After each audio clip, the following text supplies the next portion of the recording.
ये कारोबार है, लेकिन ये मजहब के प्लेटफार्म में आकर कारोबार करते हैं। चूंकि जितनी ये फिरका वाराना बातें करते हैं, अभी मुहर्रम आ रहा है, जो सबसे ज्यादा फिरका वाराना बातें करेगा उसको सबसे ज्यादा मजालिस की दावत मिलेगी। अभी मुझे बताया गया कि बाज ऐसे खुतबा हैं कि चूंकि फिरका वारियत की फजा बन गई है, उनका रेट बहुत ऊपर चला गया है। 15 लाख 10 मजालिस का लेते थे, 35 लाख कर दिया उन्होंने, कि इन हालात में, जैसे कोरोना में बहुत सारी चीजें महंगी हो गई, जान का भी खतरा है, रिस्की काम हो गया है, तो उन्होंने रेट अपना इतना बढ़ा दिया है कि 35 लाख में पढ़ूंगा।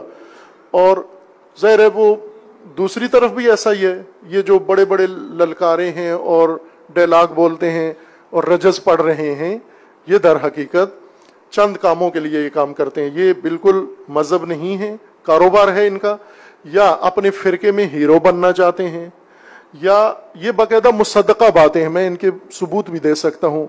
फिरका वाराना बातें करते हैं ताकि हमारे जवाब में और रद्द अमल आए।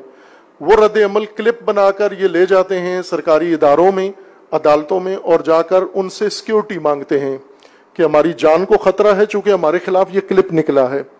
इन्हें पता है ना कि मैं जब ये बकवास करूंगा, मैं जब ये दिल आजारी करूंगा, तो मेरे रद्द अमल में ये आएगा जवाब, और वो रद्द अमल में जो क्लिप आता है उसको दिखाता है जाकर सरकारी इदारा।